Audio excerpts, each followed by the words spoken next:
Hey guys, welcome back. Tisha here, back for something that I did not intend to be here for, which is Paradise. I started watching this just because I wanted to support some of the actors that were in it. And after episode one, I was hooked. After episode four, I said I gotta stop watching and come to you all and start doing reviews. So here I am. I don't know what the release is gonna look like for these because it really depends on how busy I am. But y'all know once I start something, that's it. So here we are. Go ahead, do me a favor and hit the like button as we get into this. We begin the episode meeting Xavier Collins, a man that's struggling to get a good night's sleep. Yet he still manages to head out for his morning jog around what appears to be this really cookie cutter small town. I mean, seriously, as I saw him running around, I was saying to myself, this looks like something out of Dr. Seuss, right? The way the stores looked, the way everything was just manicured perfectly. It just seemed like, okay, this may be too good to be true. So, Xavier is the head of the Secret Service for the current president, Cal Bradford. And during his morning run, he makes a pit stop and swings by work. Now, one would assume that his job is at the White House. So we have this gentleman by the name of Agent Billy Pace, and he's standing watch outside. He jokes about how out of breath his boss is, while his boss, Xavier, jokes about how out of shape Agent Billy is. So you could already tell that they have a good rapport. Agent Billy reports that it was a quiet night, but his stomach is bubbling, so he's probably going to have to take off at some point to go to the bathroom. Now, remember, he said it was a quiet night. Xavier returns home to his two children, his teenage daughter by the name of Presley, and her younger brother by the name of James. She has prepared breakfast, and although he's thankful, in my opinion, Xavier seems on edge. Like you see him as he's running through the neighborhood, scoping out and checking out everything. And I understand that's very much so a part of his job, but something else about him seems a little off. Even to the point where he's really snappy with his son when his son is telling him that he's reading James and the Giant Peach. And you would think that would be cute, but he didn't think so at the time. And you could tell he kind of drifted off somewhere with that. We'll get back to it. So we see Agent Xavier arrive at work, right? I told y'all he is a part of the Secret Service. He's the lead agent. Yet this doesn't look like the White House. So when I first saw this, I was like, okay, is he a current president?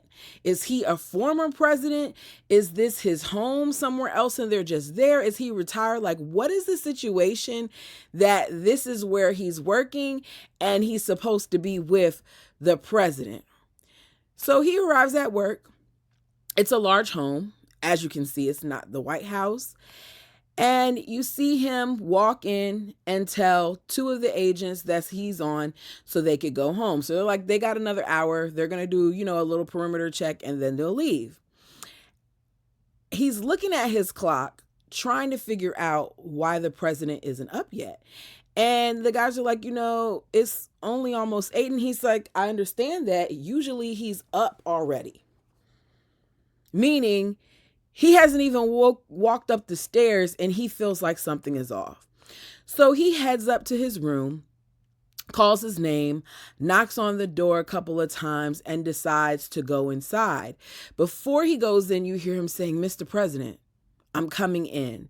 And he opens the door and he finds the commander in chief on the floor in a pool of blood, deceased. He's immediately in shock because this is supposed to be a secure location. Yet, as you can see, this is not secure. How did they not see something on the footage? How do they not know something is off? How did no one who is outside or inside catch that something is going on?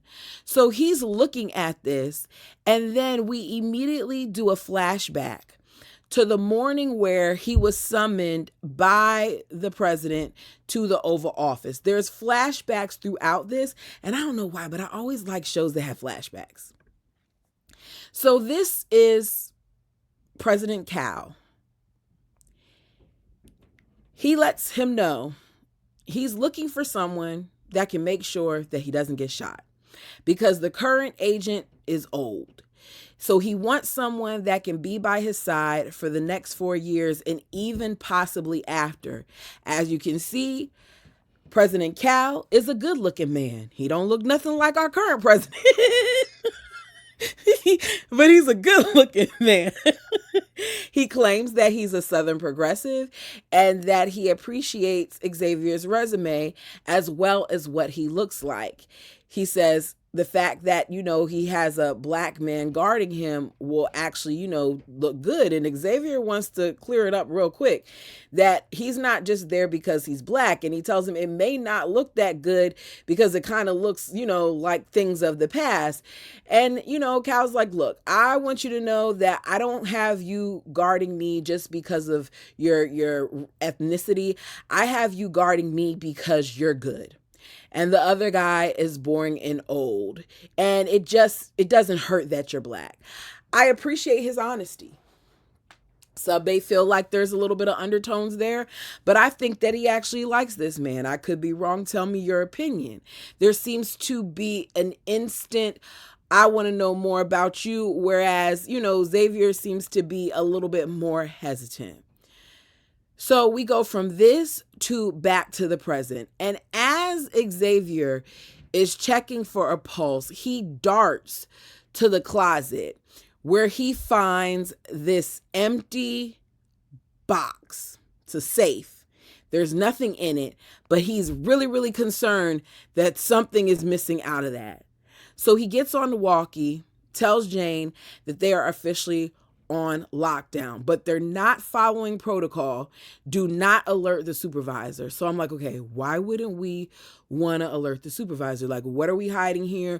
What are we trying to figure out here? What are we covering up here that we're not alerting the supervisor? So we get another flashback. Oh, my stuff is out of whack. Give me a second, you guys. I don't know why this uploaded out of whack. Ooh. All right, I'm back. This is what happens. I try. What can you say? We get another flashback, and it is Xavier at this point and the president. He's been on the job, and the president is outside, and he has been smoking and drinking. And looking at his face, you can tell something is going on. Something is bothering him. So they have, a little conversation about family and things of that nature. And he lets Xavier know that the first lady hates him. And the moment that he's out of office, that what she's probably going to do is she's probably going to leave him and take their son with him.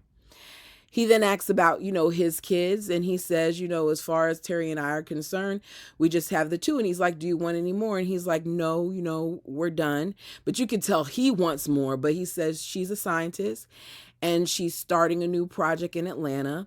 And her main focus right now is on her career, which sounds fair because she probably put it on hold for a while for his career and because of her children and things of that nature. So the president says, that's a smart move right now.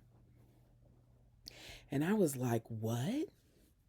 He says it's definitely a very, very smart move. Xavier is looking at him puzzled because he doesn't quite get why you would say that it's a smart move. And the president's like, you can go. So he dismisses him. Now, I've cheated a little bit because, as I said, I've watched 4 episodes. But even on the first time watching this, before seeing anything else, that statement made me wonder why he said that, because the way he said it and the way that he looks and the fact that he's drinking and the fact that he's smoking caught my attention. So we are back in the present. And Xavier calls Billy, right? He's calling Billy because out of all people that are in this house, Billy is the one who he trusts. So he calls him. He tells him, I know that you left. And we see Billy sitting on the toilet. He's like, but I need you to come back as soon as you can. Like now, like you should have already been here, because something really, really bad has happened. So Billy comes back. Xavier then ends up going to the surveillance room, right? Because he needs to figure out what's happened, what's going on, why things are the way that they are. So he's talking to the gentleman down there by the name of Mark. And he's like, look, I need to see all of the footage for the previous day. So he's looking at the footage and we see him work out. And we see him drinking with his father who lives on the grounds. And we saw him talking with a lady who will later learn more about her. But I'm just going to tell you right now, her name is Sinatra. He has relations with some lady.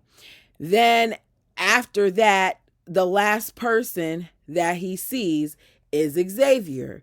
This is all caught on camera. This is what he initially sees when he's fast forwarding through footage and he's looking at it for the day. And he knows that this is the last image that is captured of the president on camera. That's around 10 p.m.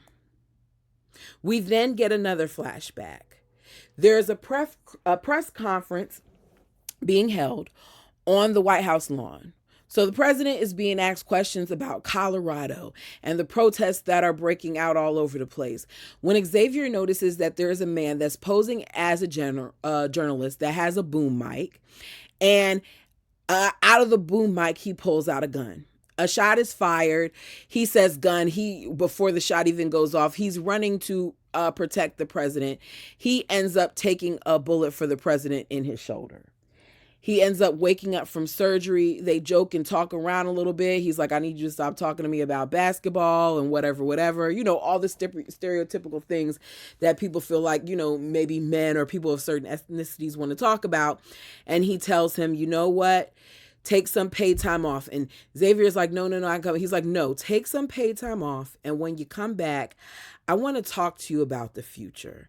Now, that doesn't sound like anything crazy to me. Talk to me about the future can mean whether or not you're still going to keep being my lead person, or do you have the same range of motion in your arm? Things of that nature. Doesn't seem crazy. So we're back in the present day, and they quickly realize that whoever did this, whoever unalived the president, had to have a lot of knowledge and a lot of access to do this, because there's cameras all over the place, all over the house and all over the grounds.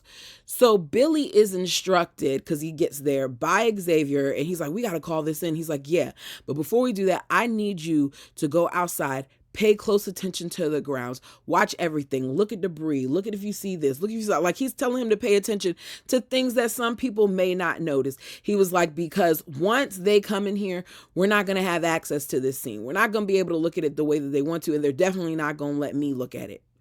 So he's like, we got to do all of this before we let the supervisors know what's happening, and we got to do it quick. So it's quickly discovered, as Mark is looking over the footage, that Billy was taking a nap on the couch while he was supposed to be working. He slept for an hour and a half. And at that time, the cameras were frozen and offline for 2 hours, meaning in the 2-hour window that someone came in, unalived the president, and left, and made sure that the cameras did not capture this thing. The only other agent that was in the house at the time was Jane. Meet Jane. At this point, I wrote, I don't trust Jane. Because when I first watched the first episode, I didn't trust her, and I didn't trust the two gentlemen that relieved him when Xavier came in, right? So the code is called, the various people arrive, and the first lady is extremely upset because they're not letting her in. She wants inside. They won't let her come inside. She's hollering, "Is it Cal? Is it Cal?" Then some lady out of nowhere comes up in there, and she is very much so like this presence that makes you feel like she's the boss and she's in charge. And as you can tell, if you didn't notice it, because I don't remember if you saw the picture or not, but this is the same person that the previous day that Xavier witnessed the president having a disagreement with, and he was told it's okay. This is Sinatra. That's what they call her. We'll learn more about her in another episode. So she is walking around wanting to know what's going on, and Cal's father comes in looking for his son, and they usher him into another room, and she's assisting in that because you can tell that she's very hands-on, right? Very hands-on. So he's upstairs getting questioned by the people who are taking over this case. He's talking, and his boss walks in. This is Agent Robertson. And it is very clear that Agent Robertson and Agent Xavier don't seem to really care for each other. And it may be in part because Agent Robertson is the same lady that the president has been sleeping with. It was her earrings that were found next to the cigarette box located on his nightstand. And it's her earrings that are left beside that bed. It is clear that they don't like each other.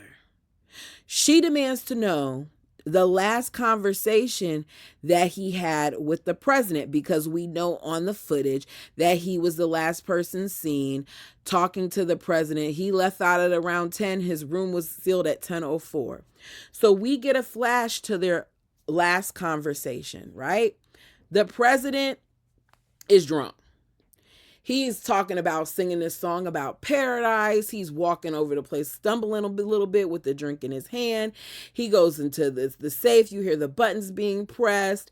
He grabs the tablet from the safe in that black box that we saw earlier that's empty, and he asks Xavier to drink with him.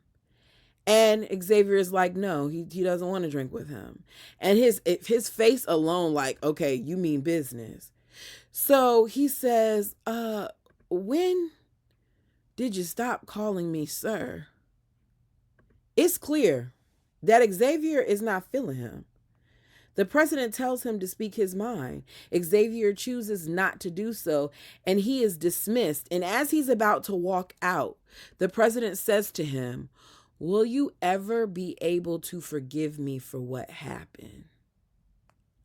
I said, wait a second. What happened? Why are you wondering if he's going to forgive you for what happened? Because I'm thinking like it can't be too much of nothing. What is this about? It's not adding up, because the last time we saw you in the flashback, y'all were good. So we get a flashback again. It is Xavier returning to the office with his, sling, because as I said, he was shot. So I'm thinking, okay, is he upset because of something that happened after the shooting? Like, what's going on? So he's back in the Oval Office, and there's a bunch of important people, including Sinatra, that are in this room. He's told that they are about to entrust him with top secret national security information. At this point, the president has cleared him at the highest level, and he'll be one of a few hundred that know. That alone would give me anxiety, major anxiety. Because what do you mean that I'm one of a few hundred that know? I would need to know more details, but he can't know more details. So he's not sure if he wants to hear it until Sinatra, the woman that I'm assuming he's never met at that time, says, "The president tells me you have children. You're going to want to hear this." Now, any parent who hears a statement like that is going to freak out and be like, okay, Tell me what you got to tell me. So they inform him that the box that you see on the table contains incredibly sensitive data and information. And you hear, I assume you're aware of what's going on in Colorado. So I'm assuming that this box has something to do with that. So we're back into his final night. He talks about how, his wife and his kids, Xavier, came up with the names for their children, and he gets to his son James and how, his wife couldn't figure out what she wanted to name him, and she wasn't sure until the day that they were in this bookstore and she saw the book James and the Giant Peach, and she read the book James and the Giant Peach, and she figured out that's what she wanted to name her son. She wanted to name her son James. And she read this book to her stomach every night to the point where he knew James and the Giant Peach from front to back. And he says, I often wonder what she would have named him, because originally the book wasn't supposed to be James and the Giant Peach. It was supposed to be about a different boy's name. So as I'm hearing him talk about this James and the Giant Peach book, I'm realizing that's part of the reason why he had the reaction that he had from his son reading the book, because it gave him a memory of his wife. And I'm like, okay, so did your wife leave you? Like, what's going on? Because in the opening scene, you're laying in the bed by yourself, looking at this empty space that no one else is living in. You still have on your ring from what I could tell. Like what's going on here? So he's like, there's things I want to ask her, but I'll never know. So I said, okay, she must have passed or something. He says, you want to know when I'll forgive you? I'll forgive you when I can sleep again. And I'll sleep again when you're dead.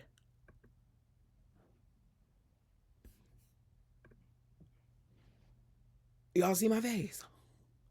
That was the expression that I had when he said it, because I felt so incredibly shocked that he said it. And then seeing the president, the acting in this is phenomenal. The angles that they get are phenomenal. It doesn't even feel like you're watching a series. It feels like you're actually a part of it. Like they take shots where the banister is in the way and things of that nature while they're taking the shot. So it's kind of hard to try to capture pictures because of how it's good. Chef's kiss to the actors, to the directors, to the writers. Like, they're doing an amazing job. This is his expression when he tells him that I'll sleep again when you're dead. We know he already had a rough night or a rough day, because he was arguing with Sinatra. Don't know what happened with him and the other agent that he's sleeping with. His son was supposed to come over there and have dinner with him, but he didn't come. And here now he has Xavier saying that I'll sleep better when you're dead. Heavy. Chills from that scene. We then see him leave, run down the stairs, and he's running through the town. I'm like, why are they showing us him running through the town again? Like, I've already seen this cookie cutter town. So you got people with these wristbands, right? These wristbands that look like Fitbits. And they're using the wristbands to get in cars. And they're using the wristbands as currency. And I said, okay, is this some futuristic type of stuff? Like, what is going on with this wristband? And, there's some concerts where they've had wristbands that you can load money onto. So I'm like, okay, so are they bringing this here? Like, is this what we're doing in DC? We got wristbands now that we're scanning stuff with, right? And he runs past again, and I see him as he's running past this pond, this same pond that I saw him running past earlier. Well, here's the thing. Look at the ducks. The ducks look great, right? They look real. Look at the top right-hand corner. And I'm sorry it's a blurry picture, but he was moving, and yeah, I didn't do a great job with taking a picture of the screen. Anyways, this gentleman here is standing in the water. The water is probably like maybe 4 or 5 inches. It's not even deep. As he flips the duck over to, I'm guessing, turn them on or to change the battery, but these are not real ducks, you guys. They're mechanical ducks. I said, what in the world is going on?